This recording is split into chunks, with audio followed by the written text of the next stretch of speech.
Logicamente que eu vou falar pelo nosso partido, né? Do nosso ponto de vista, a aliança eleitoral ela deve perseguir um objetivo prático, não doutrinário nem ideológico. Como os pequenos partidos não estão colocados na posição de apresentar um candidato que represente aí um movimento importante, uma luta importante, um objetivo a ser alcançado que seja importante, nós não vemos nesse momento muito sentido em fazer uma aliança cujo objetivo seria apenas unificar ideias. Até porque, embora o público leigo tenha a ideia de que os partidos são iguais, eles na realidade são muito diferentes numa série de coisas. Dou um exemplo. Os outros 3 partidos de esquerda estiveram na eleição presidencial passada numa frente de esquerda com Heloísa Helena, que defendeu naquela oportunidade o financiamento estatal para o capital estrangeiro, que se colocou contra o direito ao aborto para mulheres, que se colocou contra as ocupações de terra. Para nós, são questões muito importantes e nós não poderíamos fazer uma aliança com base em ideias desse tipo, mas poderíamos fazer uma aliança com base num determinado objetivo prático. Inclusive, se vocês me permitem, nós estamos apresentando a todos esses partidos a ideia de fazer um debate unificado dos partidos que foram excluídos dos debates. Mas aqui não, o senhor está sendo entrevistado. Não, lógico. Né? Fui convidado para várias entrevistas, mas nós fomos excluídos dos grandes debates. Né? Então, fazer um debate como uma forma de protesto para chamar a atenção da população de que esses partidos estão sendo excluídos e que o prejudicado não é apenas o partido, nem principalmente o partido, mas o eleitorado que não conhece os candidatos. E esse debate seria como? Pela internet? Pela internet. A gente faria um pool de entidades, sindicatos, entidades estudantis, e seria uma forma de protesto, de revelar ao público que há outros candidatos, que esses candidatos têm o direito de debater, etc. e tal. Existe uma curiosidade por parte do eleitor em relação à forma de campanha desses partidos menores, principalmente os partidos de esquerda. O eleitor pensa da seguinte forma: é um partido que já entra sabendo que não vai vencer a eleição e que também não se preocupa em falar aquilo que hipoteticamente o eleitor gostaria de ouvir. O papel de um partido como o PCO na campanha é de divulgar ideias sem se preocupar com a quantidade de votos? Isso hoje e durante muito tempo? É exatamente isso nesse momento. Como nós sabemos que, pela situação política, por um lado, né, e pelas condições em que nós concorremos, porque a eleição é profundamente antidemocrática, nós nos propusemos a divulgar as nossas ideias, que são desconhecidas do eleitorado, né? Pelo menos enquanto ideias do partido, porque o nosso programa nós consideramos que é uma expressão geral daquilo que é reivindicado nos movimentos sociais, nós não queremos inventar nada de novo, e tornar essas ideias mais populares, de forma a ir construindo um movimento que seja capaz de transformar o Brasil no futuro. E essas ideias, quais são assim, as 3 principais ideias que o PCO apresenta nessa eleição?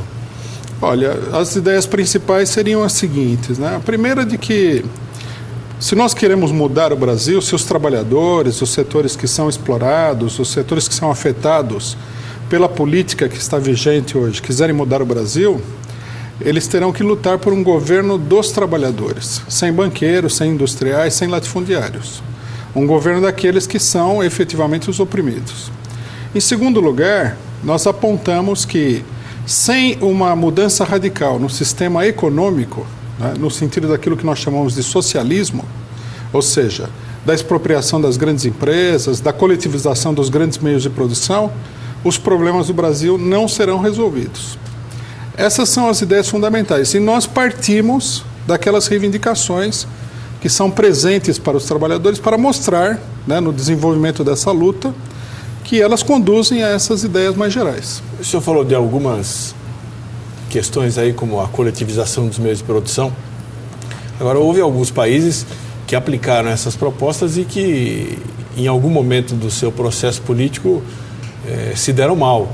A economia estagnou e a própria população acabou derrubando esses governos e voltando ao regime econômico que havia antes. O senhor não teme que esse tipo de experiência possa levar ao mesmo resultado no Brasil? Que avaliação o senhor faz dessa experiência que o senhor propõe para o Brasil quando foi feita em outros países? Então, a avaliação que nós temos é exatamente oposta dessa avaliação, que é a avaliação mais comum. De que o problema não foi a socialização dos meios de produção, nem a tentativa de chegar ao socialismo, mas o oposto. Né? Nós podemos ver que todas essas experiências se deram em países muito atrasados, né? E, portanto, países que teriam uma dificuldade muito grande de superar os problemas que em vários países do mundo já estão superados. Por exemplo, a Revolução Russa, a Revolução Chinesa, teve que superar problemas que no Brasil hoje, que não é um dos países mais ricos do mundo, são problemas superados. Por exemplo, a existência de uma rede de educação pública geral para a população. Então, o socialismo é um regime econômico que só pode funcionar num nível de desenvolvimento muito alto. E é preciso conseguir esse desenvolvimento. Então, a falta de desenvolvimento é que prejudicou essas experiências. Vou usar aqui um termo que os políticos gostam muito. Entre o ideal e o possível há uma diferença e tem que se adaptar a uma realidade.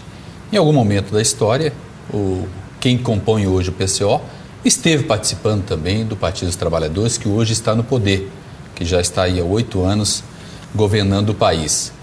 O que o PT fez que o PCO não gostaria que fizesse, vou além. O senhor acha que o PT fez muito aquém ou muito além do que poderia fazer efetivamente, dentro da realidade do país? Como governo. Como governo. Eu primeiro gostaria de esclarecer uma coisa que eu acho que do grande público é desconhecida, que é o seguinte: o PT ele não cresceu e se transformou num grande fenômeno eleitoral como resultado das alianças ou da política ultramoderada, direitista que ele tem hoje. Ele cresceu como fenômeno que expressava a luta dos trabalhadores nos anos 80. Né? O PT chega ao auge, por exemplo, na eleição de 89, quando os trabalhadores realizam o que talvez terá sido na história do Brasil a maior década de greves e lutas populares de toda a história do Brasil. Criou-se depois o mito de que foi o realismo político, entre aspas, do PT, de fazer aliança como, por exemplo, hoje com o PMDB, que levou o PT ao poder. Isso é falso. O PMDB que está aliado com o PT é um explorador desse prestígio que foi construído às custas das lutas populares. Né? O que nós divergimos do PT é essencialmente uma única coisa, a nossa divergência essencial, que o PT decidiu se aliar com aquele sistema que ele foi criado para combater. Né? Nós temos muita coisa que poderia ser objeto de discussão sobre como fazer A ou B, mas esse é o problema-chave. Enquanto resultado de governo, o senhor acha que compensou esse tipo de aliança que o PT acabou fazendo? Então, eu, como ex-petista, eu me sinto no direito de dizer o seguinte, que o governo Lula é extraordinariamente medíocre como governo de esquerda, em qualquer sentido da palavra que a gente dê a esse termo esquerda. Várias pessoas me perguntam dos programas sociais do governo Lula. Todo mundo só consegue lembrar de um único programa, que é o Bolsa Família.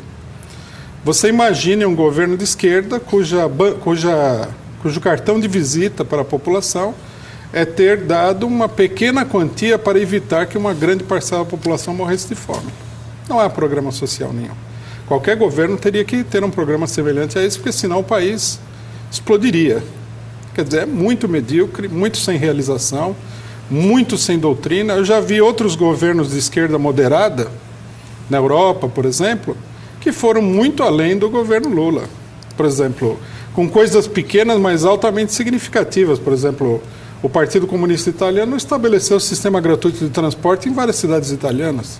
O PT não chegou nem remotamente perto de realizar nada parecido com isso, que já seria muito pouco. Eles faziam isso para mostrar para o eleitorado o que eles poderiam fazer se eles conquistassem o governo. O senhor falou que a execução do programa de governo do PT, tendo em vista que é um governo de esquerda, é medíocre, foi a palavra que o senhor usou. O que o PT poderia ter feito nas condições concretas do Brasil que não fez, na sua opinião? Detendo o poder do Estado, o PT poderia ter apresentado, independentemente do apoio que ele tivesse no Congresso Nacional, um conjunto de reivindicações essenciais dos trabalhadores e desenvolvido uma campanha na opinião pública para aprovação dessas propostas. Por exemplo, a proposta de redução do jornal de trabalho.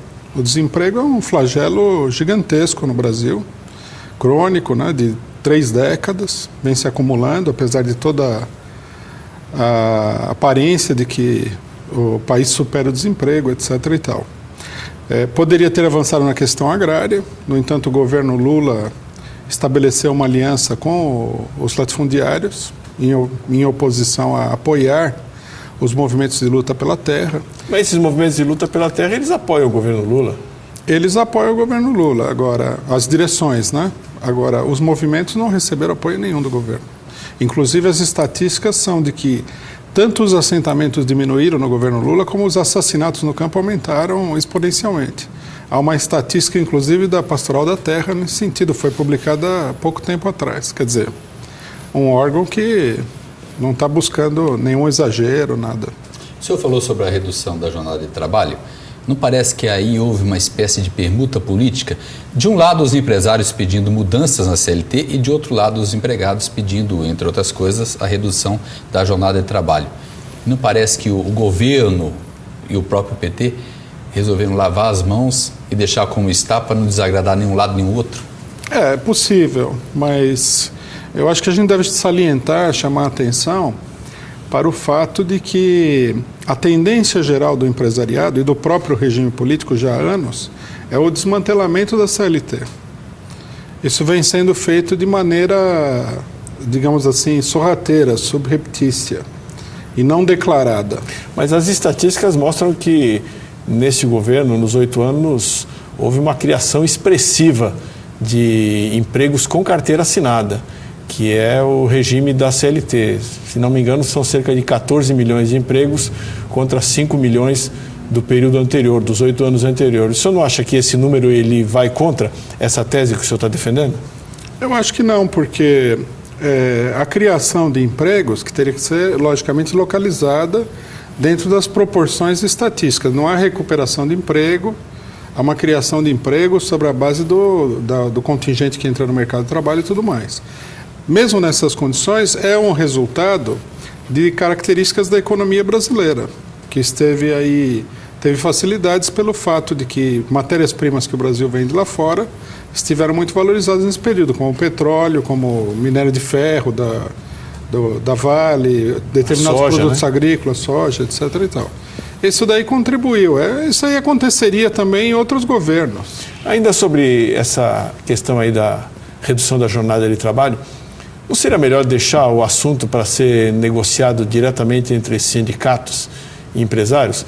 Porque pode haver um segmento aí da economia onde os trabalhadores estejam mais organizados e estejam em condições de conquistar essa redução da jornada. E pode haver outros lugares onde o objetivo dos trabalhadores seja outro, eventualmente até trabalhar mais horas extras, não sei, pode haver uma situação como essa. Não seria melhor deixar a própria relação entre o capital e o trabalho resolver esse assunto em cada setor, em cada segmento? Bom, se nós nos apoiarmos na experiência histórica, nós vamos ver o seguinte, que essa luta começa dessa forma, no relacionamento econômico entre um patrão, um grupo de patrões e os trabalhadores, e à medida que ela se generaliza para vários setores econômicos, os trabalhadores pedem que seja lei.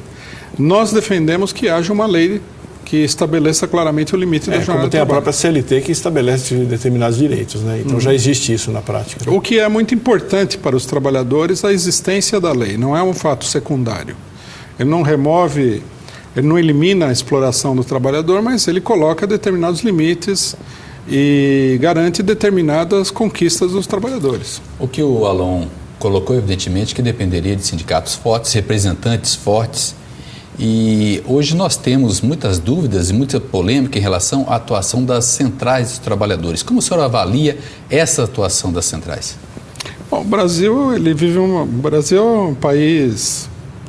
Alguém já falou que o Brasil é o país mais surrealista do mundo, né? Na questão das centrais sindicais, ele está confirmando isso aí, porque há dezenas de centrais sindicais. O nome central sindical indica que deveria haver apenas uma única central sindical, que centraliza toda a classe operária. É a central mais descentralizada que existe. Exatamente, é absurdo isso daí. Transformou-se, na realidade, num negócio em busca de verbas estatais. No período, nesses últimos anos aqui, nós temos visto que a formação de centrais sindicais é quase um empreendimento comercial. Agora, nós temos visto também que esse movimento sindical ele é muito ativo em Brasília, A gente vai lá no Congresso, o pessoal está ali reivindicando redução de jornada de trabalho, outras questões, mas não temos visto aí na base do movimento sindical grandes mobilizações, grandes lutas. Isso é mais por causa do crescimento da economia e dessa oferta de vagas de emprego e essa demanda grande por mão de obra, ou é mais o resultado da acomodação dos dirigentes sindicais, na sua opinião? Eu acho que são 3 fatores, rapidamente. Um primeiro fato que o movimento sindical sofreu uma derrota muito grande nos anos 90, que paralisou as lutas, né? Eu daria como marco a derrota da greve dos petroleiros de 95. Segundo lugar, a relativa estabilidade econômica, que faz com que a situação seja mais tolerável para os trabalhadores. E, em terceiro lugar, o acomodamento, para ser bem modesto, né, dos dirigentes sindicais, que, na realidade, estão muito mais interessados na sua própria carreira do que na situação dos trabalhadores, na sua grande maioria. Isso aconteceu principalmente porque no Brasil começou a ser discutido mais número de emprego e não qualidade do emprego? Não. Eu acho que você tem ondas de mobilização e conscientização e organização dos trabalhadores, né? Nós atravessamos uma década muito difícil, que foram os anos da década de 90, onde, dada a conjuntura econômica internacional, a chamada época era neoliberal, né? Um ataque muito grande à classe operária. Queria inclusive chamar a atenção para um pequeno detalhe, que é o seguinte, gigantesco detalhe, que é o fato de que essa estabilidade é sustentada pela exploração da mão de obra escrava na China. Se amanhã na China os trabalhadores entrarem em luta massivamente e o salário subir lá, o mundo inteiro vai conhecer uma etapa de inflação. É a escravização dos trabalhadores chineses, né, por uma burocracia que é aliada dos capitalistas norte-americanos e europeus, que sustenta essa situação. Isso daí desvalorizou a mão de obra no mundo inteiro. Eu vi um cálculo estatístico que mostra que cerca de 1 bilhão e 200 milhões de trabalhadores entraram no mercado de trabalho, estavam fora do mercado de trabalho capitalista, nos anos 90. Isso aí produziu uma depressão no valor da mão de obra e, portanto, na capacidade de ação dos sindicatos. Nós estamos chegando aqui na reta final do nosso programa, temos mais 2 minutos, eu queria lhe dar a oportunidade aí ao Rui Pimenta, candidato do Partido da Causa Operária, para fazer suas colocações finais e falar de alguma coisa que nós não perguntamos e que gostaria de dizer aí para os nossos telespectadores e para os eleitores. Eu gostaria antes, candidato, que o senhor fizesse uma colocação. Eu li em algum lugar que o senhor disse o seguinte: a eleição no Brasil, campanha eleitoral, é uma farsa. Aqui se compra um presidente da República, o capitalismo compra isso. Gostaria que o senhor fizesse um pouco mais de considerações sobre isso nessa parte final. Pois não. Esse é um dos temas, inclusive, que eu gostaria de falar. A gente vê que o investimento dos candidatos presidenciais, os 3 maiores candidatos presidenciais, chega a quase R$500 bilhão. Se nós somarmos aí o investimento dos governadores e deputados federais, estaduais, senadores, isso aí vai ultrapassar com muita facilidade a casa do bilhão.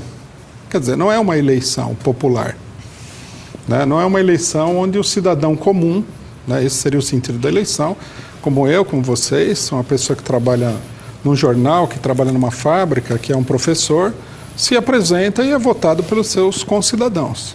Não, a eleição é uma máquina gigantesca que só pode ser financiada nessas condições pelos grandes capitalistas. Eu não diria nem capitalistas em geral.